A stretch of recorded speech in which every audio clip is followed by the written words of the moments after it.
Hello everybody. Thanks for listening. My name's Katie and I am starting a podcast to help people with SEMH whose children have SEMH.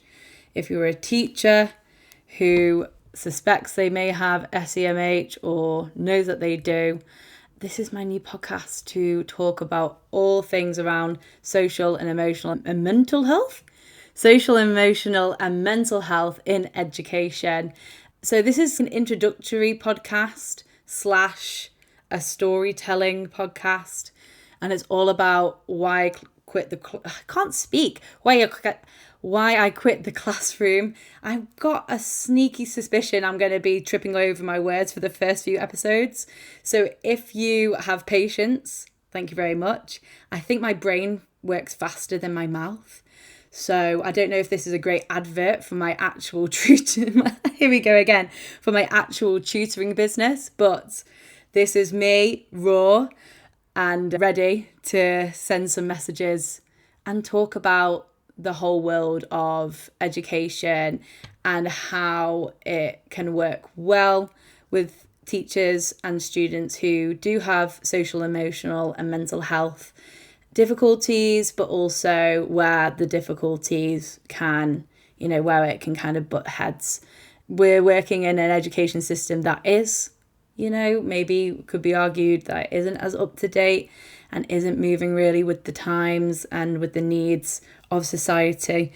We know it's all in the reports at the moment that mental health issues are on the rise. I could go on about the reasons why I think that is.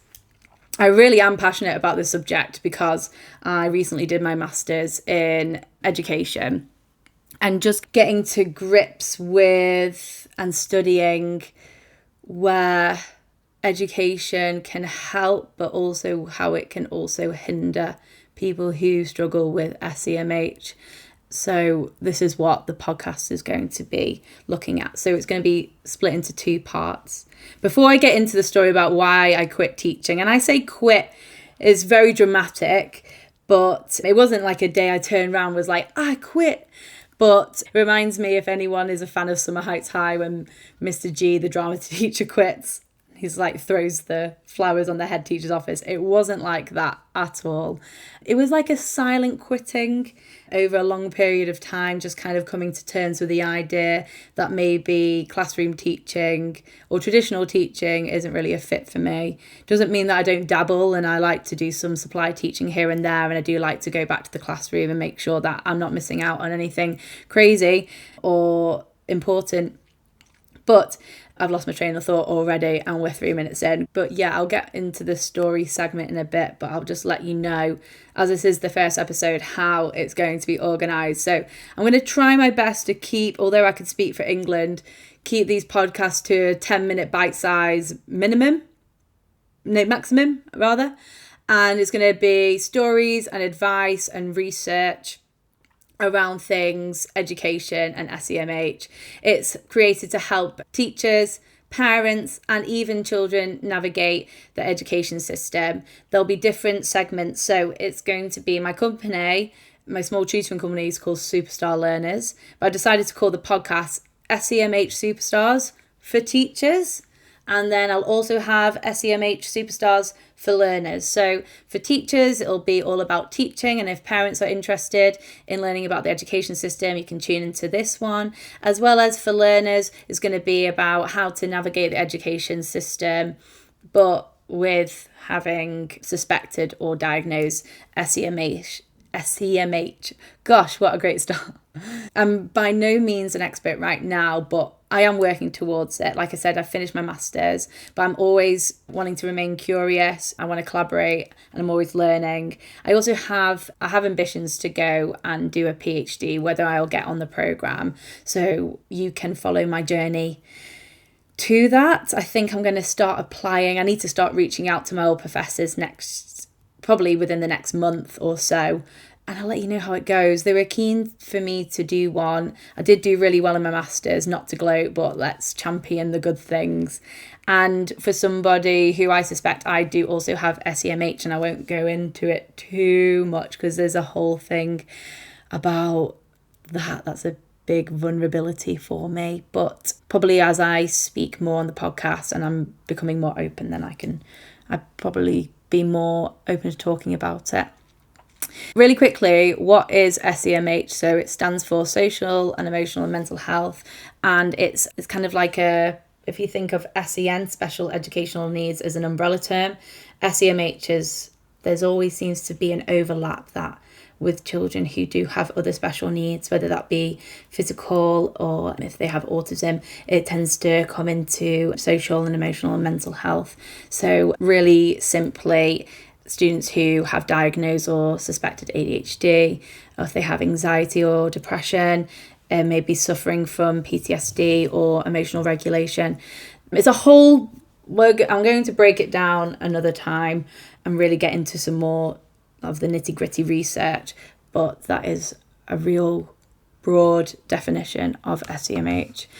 The reason why I'm here today is to tell the story of why I quit teaching. And like I said, it sounds way more dramatic than it actually is, but it's actually really down to COVID was the reason why. It's circumstantial, but it propelled me outside of traditional classroom teaching, and why when I tried to come back, I struggled to fit in. It was a bit of a square peg, round hole situation. And it doesn't mean that I don't love it, but it does mean that I have a real profound respect for full-time, part-time classroom teachers, TAs, support staff, anybody who works in schools, and then especially with any teachers who feel like they may have any sort of SEMH traits, or they have a diagnosis of some sort of mental health condition. The job is very challenging. There's little flexibility that I found personally that helped me maintain and nurture my mental health, because it is very much real hard work, and we should all be working to the best of our ability, but real intense periods of solid hours, hard work, intense classrooms, super busy before, during and after school, and then the holidays where it all goes still, and working through emotional regulation and having those big bursts of work and then big bursts of time off. I found it quite dysregulating. So I'll talk about that another time. But why I quit the classroom is what I'm here to talk about. I qualified in 2016 as a primary school teacher, and I found it, although it was absolutely wonderful, I found it very challenging, but I didn't feel left out in that conversation of it being challenging. All the teachers that I worked with were super supportive. It was actually the school where the teachers and we got on super well. It was like we were in the trenches together. They really advocated for us to socialise and for us to have time off in the staff room. And I had 2 headships, and my second headship, the first one I only had a few months with, I think 1 term with, and then she retired. And then the second headship, she would make sure that wellbeing was in the conversation, but alongside that, we had masses of work to do, standards to meet, and quality assurance, and all the things that come with being a teacher, and making sure that not only are you teaching to the best of your ability, that you are proving that you are teaching to the best of your ability with observations, book scrutinies, learning walks. The observations, book scrutinies, and learning walks were never really a good fit for me. I would overthink and over worry to the point where I think that my fellow staff members couldn't quite relate. I think they were able to compartmentalise what it meant. And now I'm my own business owner, and I'm growing the business, and I have tutors that I take care of, that sometimes I do need to do some quality assurance to make sure that my clients, my parents are happy, and that the students are happy, and then also that the tutors are happy with everything that's running, and if there's anything that I can feed back on. But being on the opposite side, I know that it is, you want to keep your tutors, you want to keep your teachers, especially the ones that you know are fantastic, without intimidating them or feeling like they've done something wrong. When I do observations with some of the tutors, it's only just to check that everything's running smoothly, but also in response to, I wouldn't say a complaint, there's never really usually any complaints about my tutors. They're absolutely fabulous, but if they want to see if something could be improved, then I'll sit in for maybe half an hour and then just talk it through, and then we improve and up level from there. Anyway, so I left teaching after my second year to go travelling. I went travelling, I worked abroad, I lived in Southeast Asia for a little while and just lived a very fun sort of jet setter backpack sort of life. Not fully backpacker. I did go backpacking a couple of years ago, and I did want to itch that scratch. At that time, I wasn't really interested. I was more interested in staying in nicer places. Anyway, after I got back from my travelling around, I had quite a significant bereavement, and that prohibited me from wanting to go back to the classroom just to manage that stress. So I went for an office-based job working for a charity, for a children's charity that I absolutely loved. However, I was living with my parents. My parents had relocated, so I was away from all my friends while going through bereavement, which was a super challenging time. And during that time, I decided I was 24. It's time for me to get going, move out. I grew up near Manchester, and I also wanted to try London, so I was toying with Manchester or London. I chose London, which I'm now really grateful for because it's taken me down a whole new path, a new career path. But when I moved down, it was March 2020, and I don't know if you remember, March 2020 was quite an interesting time for the whole world. I had booked a job through an agency. They were desperate for a year 5 teacher.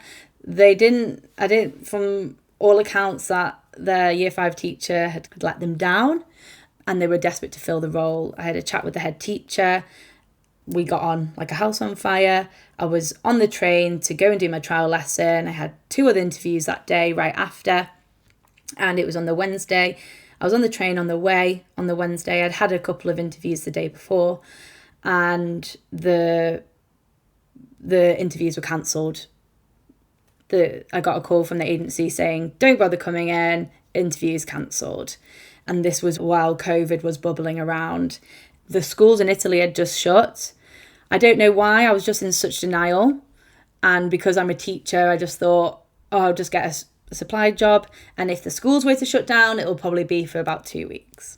As we all know, it wasn't 2 weeks. It was a significant amount of time while the schools were closed, which meant I was out of a job. And because this other year 5 job was in the bag pretty much, and they just wanted to make sure that I wasn't a terrible teacher, was the words of the headmaster. And I know that I don't want to brag too much, but I know how I am in front of the classroom. I definitely am not bad. I wouldn't say I'm Socrates, but I would say I was good at teaching. I always got good feedback when I was in front of the classroom. I was in a tough spot. Had signed on rent, signed up on a contract in a flat in Battersea, which is not the cheapest place in the world. And yeah, I was in a sticky situation. I felt like I couldn't let down the flatmate. If I backed out, she would be in a really tough spot. I agreed with the landlord that we'd give it 3 months. I basically put all my savings on rent, and I had enough savings to cover at least 3 months rent, but that was all I was willing to give up. So I put a desperate plea out on Facebook. Does anybody need any tutoring, nannying, childmindering? I'm your girl. Please let me know if you need any help. Anyway, my good friend's friend got me in contact with somebody who needed a tutor. Started to work at their home. We weren't allowed to work at the home anymore. And then I was out. I had to step up online. And then from there, the word spread around London. And I'm now living up in Manchester, but working as mainly an online tutor, doing my thing online, running my small business. And I can talk more about my other teaching roles. I went back into teaching, but I found that when I went back into teaching, the flexibility that I could afford with the tutoring business just wasn't feasible. I didn't mind working the holidays, and I think working alone for myself and then going back into a school, I found really challenging. And that's all to do with my journey and realising that just like the students that are attracted to my business, I am going through the discovery of managing, having some SEMH traits while being a teacher, while being an adult in this modern world. So that is the real story in a nutshell. I may go into my other teaching jobs since then, and because there have been some. And I've wanted to go back to the business. And they've always been part-time jobs, or they've been full-time, but I could also able to do the business. But I want to try and work out how I can work in the classroom and also have these traits and also have it work for me and the kids. And I don't think I'm really, for what I need, as in reasonable adjustments, would be asking for too much. I don't know. I think I'm quite a reasonable person, but I do get overstimulated and it does impact on my mental health. So when I decided to do my master's course and then hence going into my PhD, I wanted to investigate if there are any other teachers that are going through similar situations. Turns out there are, but the research is lacking. The accounts are lacking because it's such a sensitive subject. People aren't willing to speak out. So I wanted to do this podcast to take away the stigma of SEMH. I've spoken to teachers who are struggling with their mental health. We may not say we have SEMH to put us in a box because it is more nuanced than that. But life is complicated. Teaching is really complicated.